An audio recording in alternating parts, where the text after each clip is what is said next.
I'm going to return to the Access environment, and I'm going to open up another database that's located on your sample code CD, and it's CHAP9EX. I'm going to double-click to open it, and no, I don't need to save any changes that I've made to anything within the CHAP8EX database.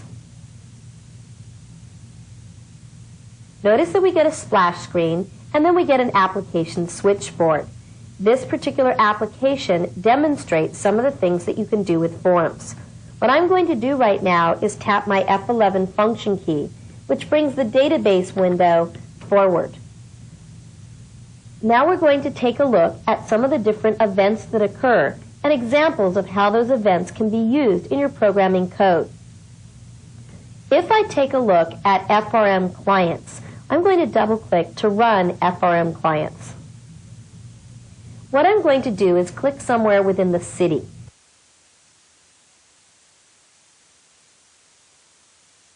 And as I move from record to record, I want you to notice that focus stays within the city until I get to a new record.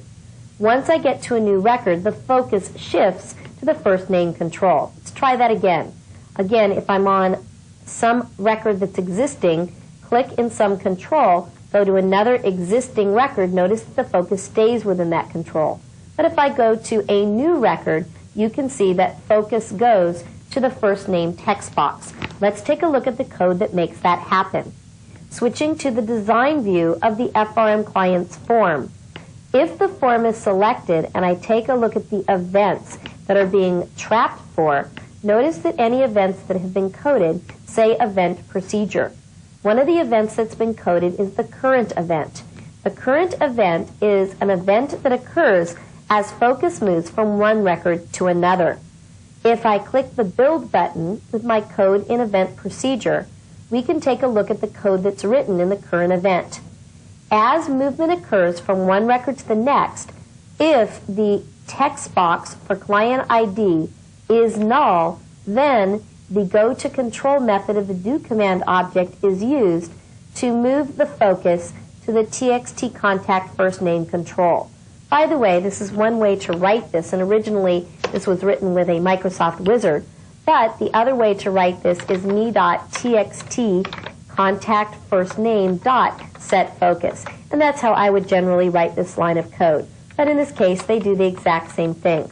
So we're evaluating whether the txt client ID text box is null, and if it is, we're going to the contact first name control. This code works because the txt client ID control is only going to be null on new records. The next event we're going to take a look at is the before insert event. The before insert event occurs as the user types the first character in a new record. Let's take a look. Let's begin by switching back to Access. Within Access, I'm going to run the client's form, and with a particular client selected, I'm going to go to View Projects. I click the View Projects command button, and here we are viewing existing projects for that particular client. There are 3 projects for that particular client, and I can view each project. But what I'm going to do is go to a new project. So I'm going to click New.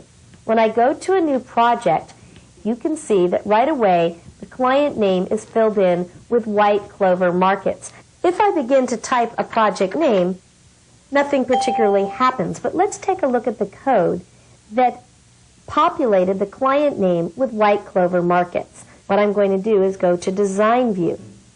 And I'm told I can't add or change the record. That's fine for right now. I didn't fill out all the appropriate information.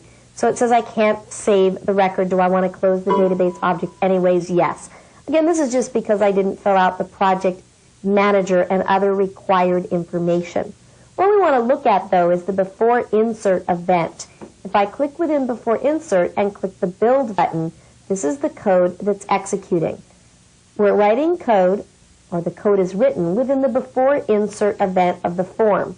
Notice that the before insert event has a parameter. We can actually cancel the insert by setting cancel equal to true.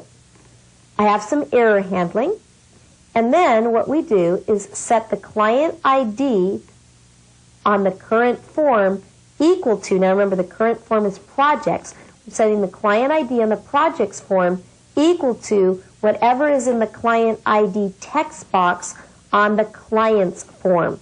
So we're grabbing the client ID off the client's form and using that to populate the client ID field that is behind the project's form.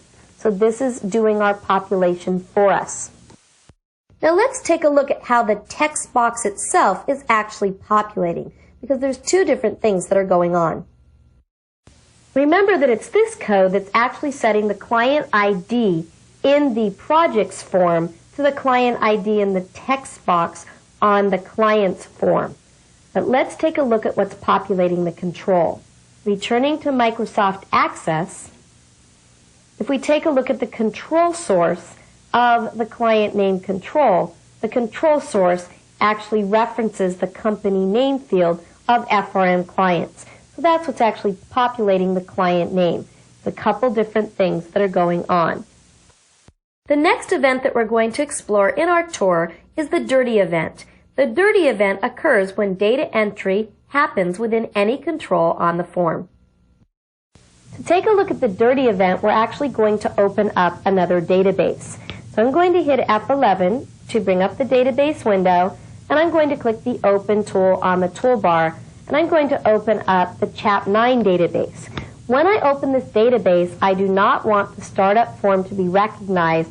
I don't want the splash screen to appear or anything else to happen in opening up this application. So I'm going to hold down my Shift key as I double-click to open the Chap9 database.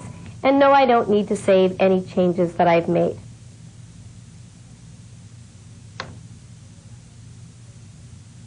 So here I am within the Chap9 database. I'm going to go to Forms, and I'm going to take a look at FRM clients in Design View. So looking at FRM clients in Design View, notice that the OnDirty event has been coded. I'm going to click within OnDirty, and I'm going to click the Build button so that we can take a look at the code. When the dirty event occurs, we call a routine flip enabled, and we send this form and we send the active control. The flip enabled routine is almost the same routine that we looked at a little earlier. We're also going to set the navigation's property of the form to false, which turns the navigation buttons off. So let's take a look at what this looks like running. I'm going to return to the form by going down to the taskbar and selecting FRM clients. Now I'm going to go ahead and run the form. Running the form right now, notice that View Projects is enabled, so is Time Cards and Payments, as well as Preview Invoice. Save and Cancel are disabled, and the navigation buttons appear. If I click within the last name and begin to type, notice that the navigation buttons go away, the command buttons flip, and Save and Cancel become enabled. If I cancel, notice that the S goes away, the command buttons flip back, and the navigation buttons reappear. So remember, that code occurred in the dirty event of the form, and in the dirty event, we simply call the flip-enabled routine and turn the navigation buttons off. The next event we're going to take a look at is the open event. The open event occurs as the form opens, but before the data within the first record is displayed.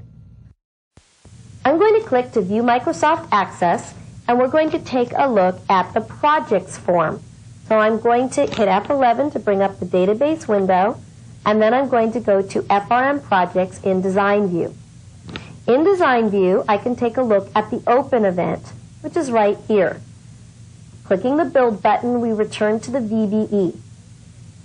This code says that if the FRM client's form is not loaded, the user receives a message indicating that this projects form, this is the form that this code is running in, the projects form must be open using the projects button on the client form. Also notice that the cancel parameter of the event is being set to true. This causes the form's open event to be canceled, and therefore the form is not open. To see this in action, let's return to Microsoft Access, and let's close the client's form. I'm going to go over to the client's form and actually close it. And I don't need to save any changes that I've made to it. I'm going to close the project's form as well, indicating no, I don't need to save changes to it. and I'm going to double-click to run the projects form without the client's form being open. Notice that it says open the projects form using the projects button on the client's form. And the form does not load. I do want to point out in Design View, if we go to the open event of the form, that isLoaded is not a built-in function. If I Shift F2 to zoom to the isLoaded routine, it's a routine that's contained within the BAS Utils module. Notice it's called function isLoaded. It receives the name of the form that you want to see if it's loaded. It then uses the syscommand function to determine if the form is open or closed, and it returns a true or false appropriately. So this code is code that you need to include within your application if you want to test to see if a form is loaded. Or, of course, you could write similar code yourself. The load event occurs after the open event. It occurs as the first record is displayed. I'm going to begin by closing the projects form, and if I ask you if you want to save, you can say no.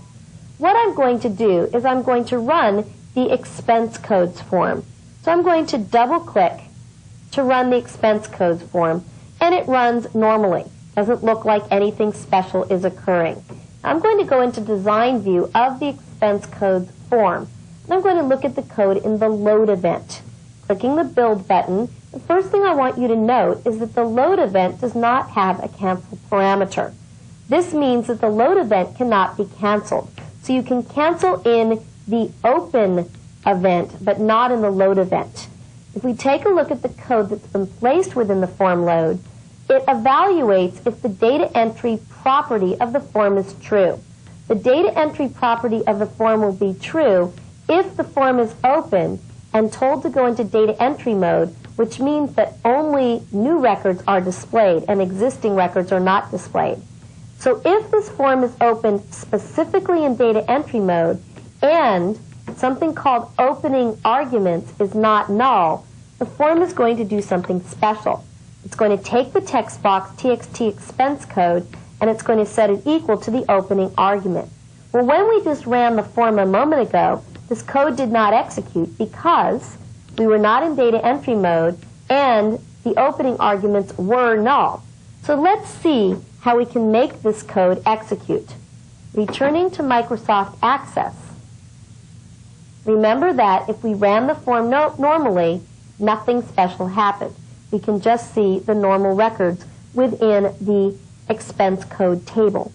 On the other hand, if we close this form, don't need to save changes to it, if we go into Clients and go into View Time Cards, and here we can see the time worked and the expenses.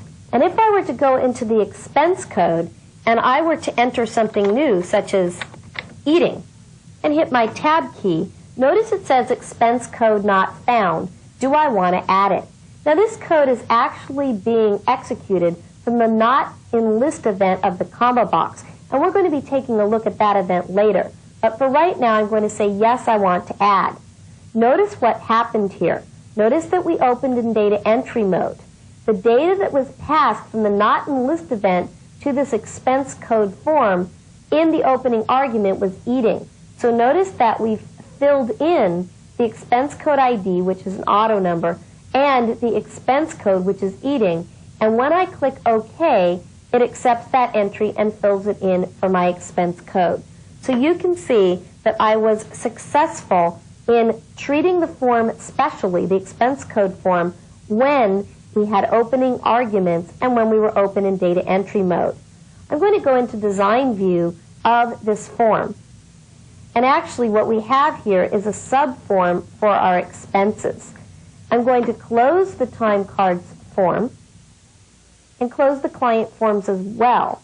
And if I look at F sub time card expenses in Design View, and we look at what happens in the expense code ID combo box in the not in list event. I'm not going to show you all of this code now. What I do want to show you is that we're opening the expense code form. We're opening it up in add mode, which means that data entry is going to be set, or the data entry property is going to be set to true. And as an opening argument, we pass the new data, which is the new data that's entered in the combo box. The next event that we're going to look at is the unload event. The unload event occurs when the form is closed, but before its image is removed from the screen. I'm going to return to Access, and I'm going to close the F sub time card expenses form without saving changes to it. The form that I'm going to go into is going to be FRM Clients. I'm going to go into FRM Clients in Design View. FRM Clients has its unload event coded. If I click the Build button to take a look at the unload event, we can see that there's some code within here. The code determines whether the Save Command button is enabled. If the Save Command button is enabled, we know that the form is dirty, and we're going to ask the user if they want to save their changes. If they respond yes, we're going to go ahead and save their changes, and we're going to allow the form to unload by setting cancel equal to false. Now, cancel is a parameter of the unload event, and by default, it's actually false, but for documentation purposes, I've used cancel as false here. If the user says, no, I don't want to save, we invoke error handling, because if you try to undo and no changes have been made, then you're going to get an error. So on error, resume next, so ignore an error if it occurs, but go ahead and do an undo. And then we set cancel to false, meaning we're going to allow the form to unload. But if the user clicks cancel, then we're going to set cancel to true. So let's take a look at this in action. By returning to our FRM Clients form in Access, I can run that form, and I'm going to go ahead and make a change to make the form dirty, so that now you can see that Save is enabled.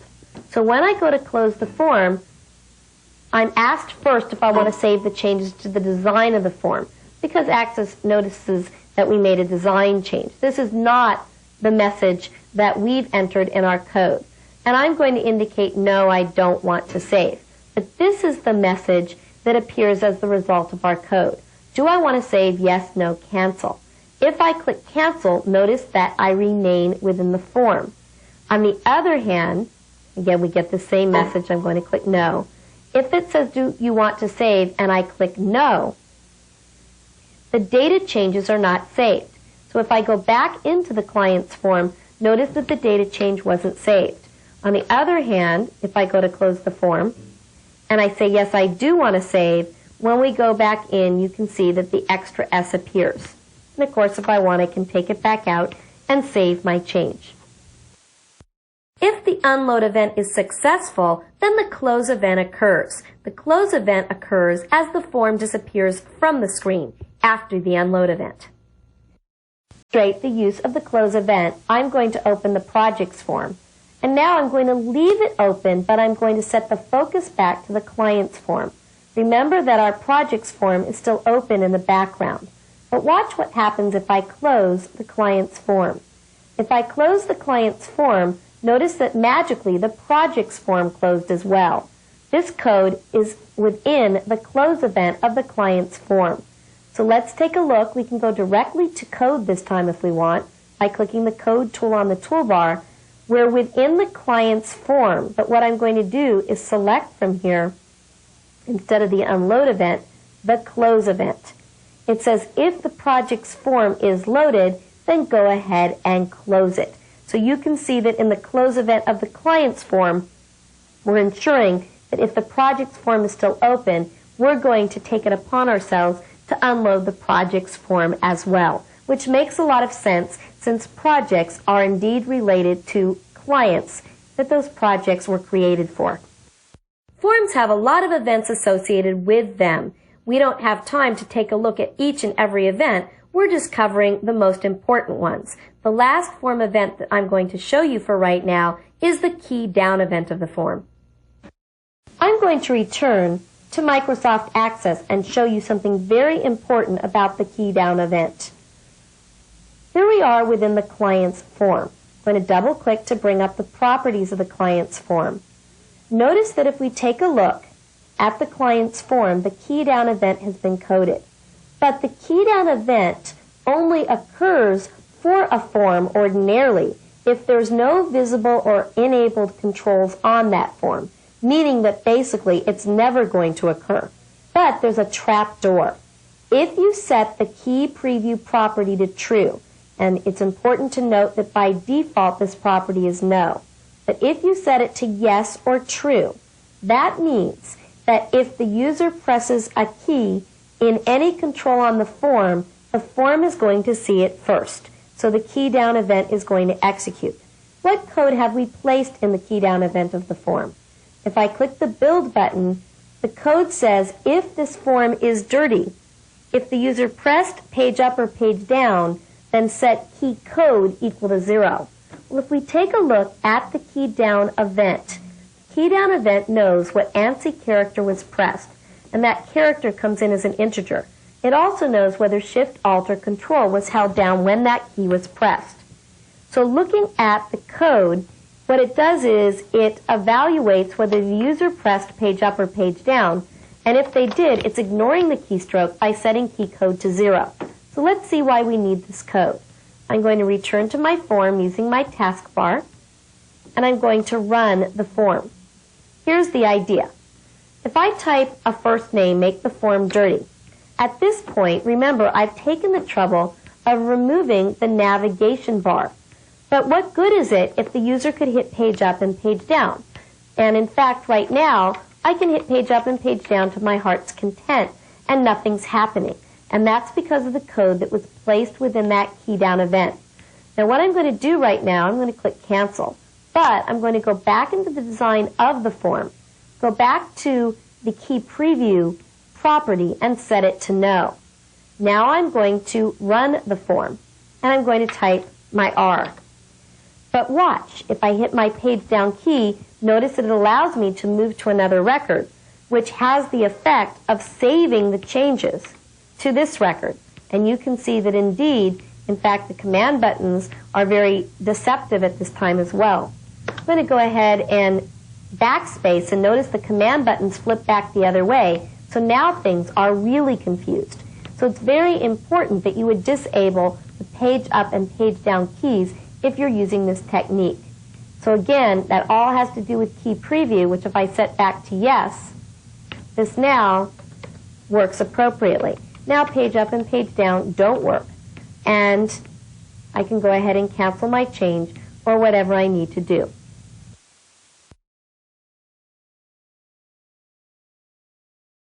Now that we've taken a look at some of the most important form events, let's take a look at the order in which these events occur. What exactly happens when a form is opened or a form is closed? When a form is opened, you first get an open event for the form. Remember that open event can be canceled. Then the load event occurs for the form. The load event does not have a cancel parameter associated with it. After the load event, you get a resize event as the form sizes itself on the screen. Then you get an activate event as that form actually becomes the active object. And then the current event occurs as movement occurs to the first record. After these form events take place, the enter and got focus events of the first control occur. Remember that the open event is the only place where you can cancel everything from happening. What exactly happens when a form is closed? When a form is closed, the unload event occurs first. The unload event can be canceled. Then you get a deactivate event as that form loses focus. And then you get a close event as that form is actually removed entirely. So this is the order in which form events occur. When you know about this order, you can determine where it's most appropriate to place your code. Not only do events occur as a form is opened or closed, but also as the focus shifts from one form to another. When the focus shifts from one form to another, the activate event of one form executes and the deactivate of another form executes. The deactivate occurs for the first form, in other words, the form that originally has the focus, and then the activate event occurs for the other form. Remember that the deactivate event for a form does not execute if focus moves to a dialog box, a pop-up form, or to another application. So for example, if you were moving from your Access form to an Excel spreadsheet, the deactivate event would not occur from that Access form. Events also occur when keys are pressed. Remember that the key preview property has to be set to true for these events to occur. If the key preview property is set to true, you get a key down event for the form, then a key press, then the dirty event as the form becomes dirty, and then you get a key up event. What about when mouse actions take place? As the user clicks, you get a mouse down, a mouse up, and then a click event. So these are events that occur for a form and the order in which they occur.